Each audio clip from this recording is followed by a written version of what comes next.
नमस्कार दोस्तों, मैं सीए कविता स्वागत करती हूँ आप सबका मेरे इस यूट्यूब चैनल पर। गाइस, आज हम देखने वाले हैं कि सैलरी के अंदर कौन कौन से अलाउंसेस जो हैं वो फुली टैक्सेबल होते हैं, कौन कौन से अलाउंसेस पार्टली टैक्सेबल होते हैं और कौन कौन से अलाउंसेस फुली एग्जम्प्ट होते हैं। ठीक है जी। आज हम अपने इस वीडियो के अंदर अलाउंसेस के बारे में सारी डिटेल डिस्कस करेंगे, तो अपनी वीडियो स्टार्ट करते हैं गाइज। सबसे पहले हम देखेंगे फुली टैक्सेबल अलाउंसेस की कौन कौन से अलाउंसेस जो है वो क्या होंगे, फुली टैक्सेबल होंगे। सबसे पहले बात करेंगे एंटरटेनमेंट अलाउंस की। एंटरटेनमेंट अलाउंस जो है उसको ये रिलेटेड कुछ एक डिडक्शन तो दी जाती है, कुछ एक एग्जम्पशन दी जाती है, लेकिन सिर्फ गवर्नमेंट एम्प्लॉइज के लिए। यानी मैं इसके अगर एंटरटेनमेंट अलाउंस की बात करूं तो मैं दो सेक्शन बना देती हूँ। कौन से एम्प्लॉइज? सबसे पहले गवर्नमेंट एम्प्लॉइज और दूसरी साइड में बना दूंगी अदर एम्प्लॉइज। ठीक है जी। Other than government employees. Other than government employees की अगर मैं बात करूं तो entertainment allowance will be fully taxable. उसके अंदर कोई एग्जाम्पशन नहीं है, वो अलाउंसेस आपको फुल्ली टैक्सेबल होंगे। दूसरी साइड, अदर साइड पे अगर मैं बात करूं, in case of government employees के केस में आपको क्या मिलता है, कुछ एक एग्जाम्पशन दी जाती है। इसमें तीन लिमिट्स होती हैं आपके पास। पहली लिमिट आपके पास क्या होती है? 1/5 of basic salary. Second limit आपके पास कितनी होती है? जो 5,000 रुपीज की लिमिट होती है। और थर्ड लिमिट क्या होती है? Actual received. ठीक है जी। यानी 1/5 ऑफ बेसिक सैलरी और ₹5,000 और रुपीज जो भी एक्चुअल आपको रिसीव होंगे और actually received amount. Whichever is lower, इन तीनों में से जो भी चीज लोअर होगी, whichever is lower, that will be taxable, sorry that will be exempted. ये आपके पास उसकी कितनी क्या मिल जाएगी? एग्जम्पशन मिल जाएगी। ठीक है जी। इसके बाद अगर हम बात करें तो ये तो बात हमने की किसके बारे में? एंटरटेनमेंट अलाउंस के बारे में। एंटरटेनमेंट अलाउंस के बाद अगर मैं देखूं, सबसे पहले मेरे पास क्या दिया हुआ है? डियरनेस अलाउंस दिया हुआ है। डियरनेस अलाउंस के केस में, डियरनेस अलाउंस को हम नॉर्मल जो लैंग्वेज है आम भाषा के अंदर क्या बोलते हैं? महंगाई भत्ता।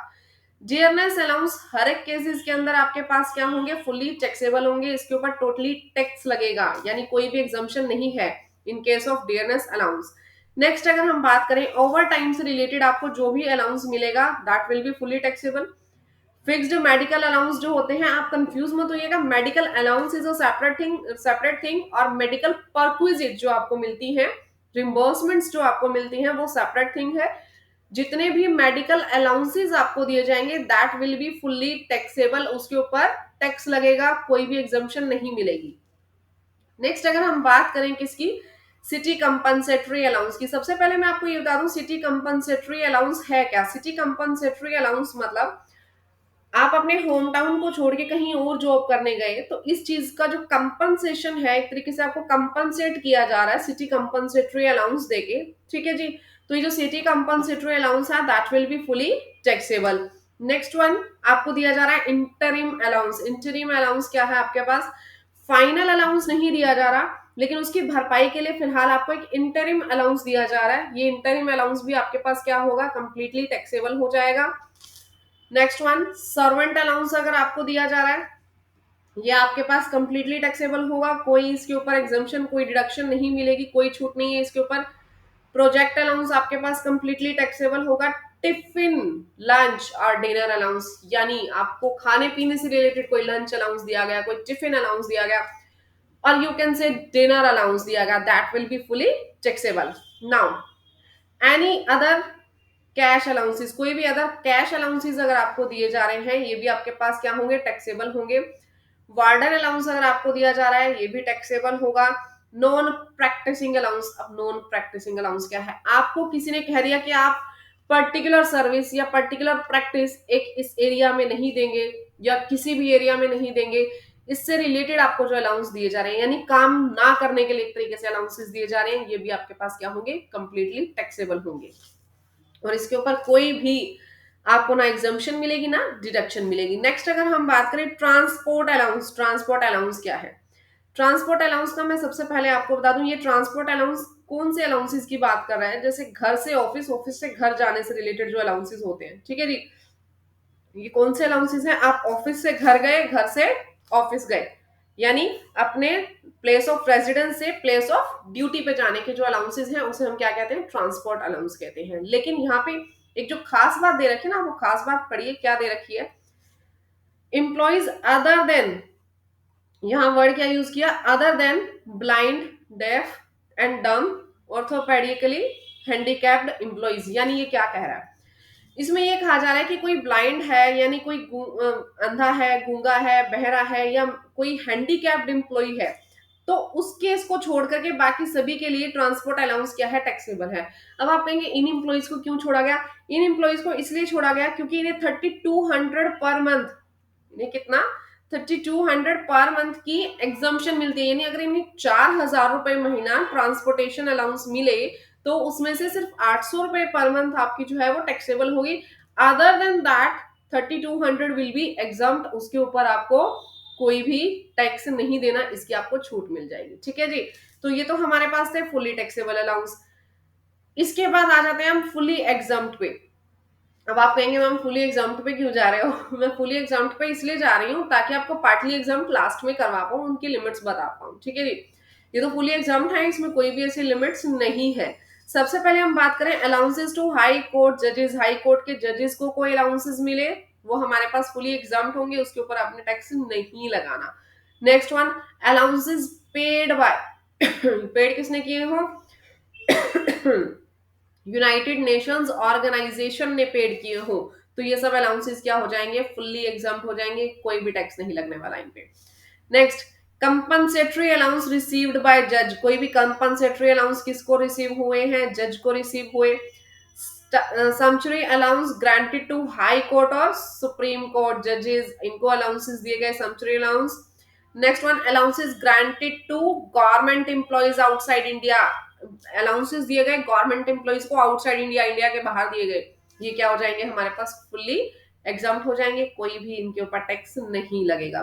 जितना भी हो अलाउंस ये मिला हो वो हमारे पास फुल्ली क्या हो जाएगा, एग्जाम्प्ट। नेक्स्ट हम बात करेंगे, नेक्स्ट हम डिस्कस करेंगे पार्टली टैक्सेबल, यानी जिनका एक पार्ट जो है वो टैक्सेबल होगा, अदर पार्ट उसका जो बचा हुआ हो गया वो एग्जाम्प्ट हो जाएगा। सबसे पहले हम इसमें बात करेंगे एचआरए की, एचआरए कितना आपके पास टैक्सेबल होगा।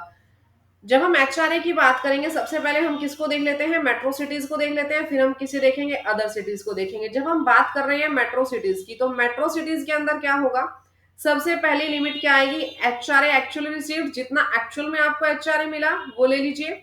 सेकंड वन हमारे पास क्या आ जाएगा, रेंट पेड माइनस में 10% of salary for the relevant period, यानी जिस रेलिवेंट पीरियड का, जैसे मैं फिलहाल अगर फाइनेंशियल ईयर 2021 का निकालू, 1 अप्रैल किसे, 1 अप्रैल 2020 से कब तक का, 31 मार्च 2021 का मैं फिलहाल निकालूंगी, तो इसमें क्या लूंगी मैं, इस पीरियड के दौरान मैंने कितना रेंट पे किया, माइनस 10% ऑफ सैलरी, यानी rent paid in excess of हमें किसका लेना है, 10% ऑफ सैलरी लेनी है रेलिवेंट पीरियड की। नेक्स्ट वन हम देखेंगे 50% ऑफ सैलरी, नेक्स्ट हम देखेंगे 50% of the salary for the relevant period. 50% salary का लेकर के चलेंगे, जितनी भी आपकी सैलरी है उसका 50% हम कैलकुलेट करेंगे। ठीक है जी, ये बात हो गई हमारे पास मेट्रो सिटीज की। अब अगर अदर सिटीज की बात करें तो पहली दो लिमिट्स तो सेम है, यानी HR actually received, rent paid minus 10% of salary. जो थर्ड लिमिट की हम बात करेंगे, थर्ड लिमिट यानी 40% ऑफ सैलरी, यानी डिफरेंस आप लोग ध्यान से देखिए क्या आया, यहाँ 50% ऑफ सैलरी थी क्योंकि ये मेट्रो सिटीज की बात थी ना, और यहाँ पे क्या है 40% ऑफ सैलरी है। रीजन बीइंग यहाँ अदर सिटीज की बात थी, छोटी सिटीज की बात थी, तो छोटी सिटीज में हमने क्या लेना है 40% ऑफ सैलरी, और बड़ी सिटीज में, मेट्रो सिटीज में हमें क्या लेना है 50% ऑफ सैलरी लेनी है।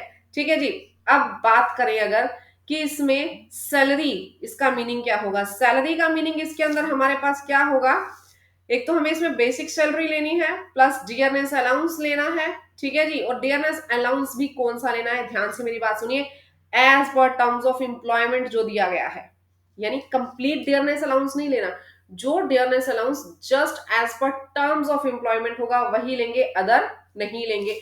इसके अलावा commission as a fixed percentage of turnover, commission लेंगे as a fixed percentage of turnover वाला, अदर नहीं लेना। ठीक है जी, यानी तीन चीजें ही ऐड होंगी, एक तो बेसिक सैलरी, दूसरा डियरनेस अलाउंस, देखिए एक basic salary, dearness allowance as per terms of employment, साथ ही साथ हम लेंगे commission as a fixed percentage of turnover, that's it. ठीक है जी, रेलेवेंट पीरियड मैंने बता दिया, जिस फाइनेंशियल ईयर का आप एचआरए निकालने वाले हैं वो आपका रेलेवेंट पीरियड हो गया। ठीक है जी, दूसरा एक चीज का आपने ध्यान रखना है, फर्स्ट पॉइंट मैंने लास्ट में जान के उठाया है, एग्जम्पशन आपको नहीं मिलेगी उस हाउस की to an assessee who lives in his own house, यानी जो खुद के घर में रहता है। ऑब्वियसली वो रेंट ही नहीं पे करता होगा ना, इसका वैसे हमें बताने की जरूरत भी नहीं है। ऑब्वियसली जब आप रेंट पे नहीं करते, आपको इन तीनों में से मिनिमम की एग्जम्पशन मिलने वाली थी। रेंट एक्चुअली पेड फर्स्ट, उसके अंदर क्या आ जाएगा, जीरो, क्योंकि अगर आप अपने घर में रहते हैं, रेंट कहीं पे नहीं करते, फर्स्ट ऑप्शन आपके पास क्या आ गया, जीरो। सेकंड और थर्ड ऑप्शन कुछ भी हो आपके पास, X Y Z, doesn't matter यार, मिनिमम एग्जाम्पशन कितनी हो गई, जीरो हो गई। तो ऑब्वियसली आपको कोई भी एग्जाम्पशन मिलने वाली नहीं है। ठीक है जी। इसके अलावा सेकंड हमें जो एक ऑप्शन रह गया हमारा स्पेशल अलाउंसेस का, स्पेशल अलाउंसेस की बात करेंगे। स्पेशल अलाउंसेस जो हैं